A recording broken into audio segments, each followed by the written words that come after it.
Nutrition is hard. Well, it can be. Sometimes though it's made harder than it has to be.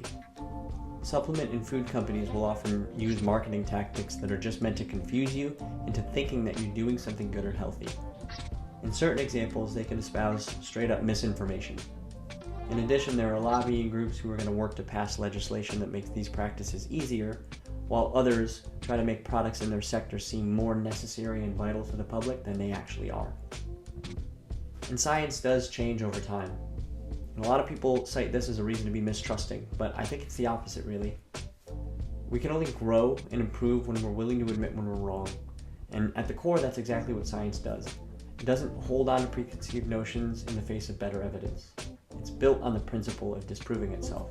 So while new revelations may contradict old wisdom, the best thing that we can do is listen to what those thousands of people who are pouring their whole lives into doing this research are telling us. Now, how do you as an individual know what's right or wrong in this confusing landscape? Well, I went to school for about 6 years to study that same question. And I'll tell you that once you know a few key points, it may be easier than you think. In a series on nutrition, we're going to explore these topics and make it easier for you as a consumer. And today, we're going to start by building a foundation of understanding and talk about how you can shop using nutrition labels to help guide your own choices.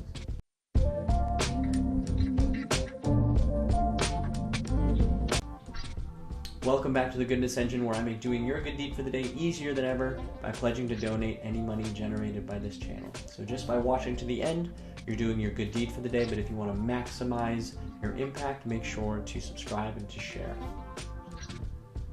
Alright, so nutrition labels. What's important to know? Thankfully, they came out with a new design in 2016, and when they did so, they put some of the most important information right at the top.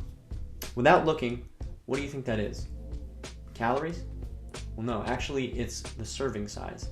So why is the serving size such important information? Well, it's because every other value is based on this number. So here I have a label that states that a serving of this food is 1 cup. Personally, I don't measure when I cook. It's all kind of based on spirit vibes. So it's easiest for me just to estimate based on the number of servings in the container and eyeball how much I've used. So here it's 4 servings per container. So if I used half a box or half a jar, I'd have to multiply all these values below by 2. So for example, rather than 280 calories, I know that I'd be consuming somewhere around 560. So let's start there. What is a calorie, actually? Well, it's nothing more than just a unit of measurement. It's described as the energy that it takes to heat 1 liter of water by 1 degree Celsius. That's it. You may be wondering how that affects your body, or how your body can store a non-tangible thing like a unit of energy. Well, that's where the macronutrients come into play.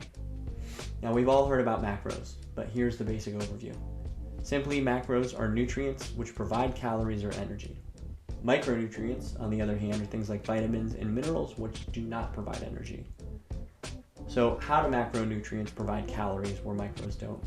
Well, the energy I described earlier is stored in the bonds of 4 different kinds of molecules: carbs, protein, fats, and alcohol, which is actually not considered a macronutrient.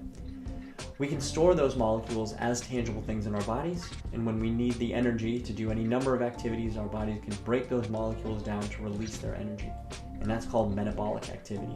So the rate at which our bodies carry out this process is known as our metabolism, and we can talk more about that in future videos.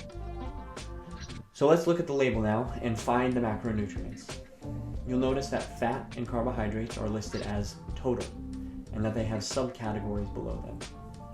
Those describe the types of carbs and fats that are within a food. Remember that as a general rule of thumb, we want to include more unsaturated fats in our diet. Alternatively, we want to limit the saturated fats, trans fats, cholesterol, and for the carbohydrates, we want to limit the added sugar. We can go into a deeper dive on the distinctions here in future videos. Importantly, no one macronutrient is better than any other. Many fad diets will try to demonize carbs or fat, but each of those provides benefits that the others just simply cannot. So we need a sustainable ratio of all 3. So as we look at the rows describing the macronutrients, we'll see that they list the grams per serving, as well as the percent daily value. Remember that both of these numbers are based on 1 serving, so you'll have to multiply or divide them based on the number of servings you actually consume. But you might be asking what the percent daily value actually is. Well, this represents how much the specific nutrient constitutes based on the daily dietary need of the average adult. Bear in mind that this average adult takes people of all sizes into account, so Shaquille O'Neal and Kevin Hart are both somewhere on this curve. There's a ton of variance here, and it's important to know where you are on the curve so that you can get some valuable information from the percent daily value. This is based on factors like size, gender, age, your level of physical activity. Okay, so we've talked about serving sizes, macronutrients, and calories, and percent daily value. So let's quickly go over the micros. To make it simple, these labels do not list all of the micronutrients out there, but focus on those of concern. As a baseline, they're required to list sodium, potassium, iron, and vitamin D. You'll see some others on some labels as well, like calcium. Honestly, my best advice for vitamins is that unless your physician has expressed a concern for a specific vitamin deficiency, it's kind of just easiest to take a multivitamin and supplement your diet to make sure that all your bases are covered.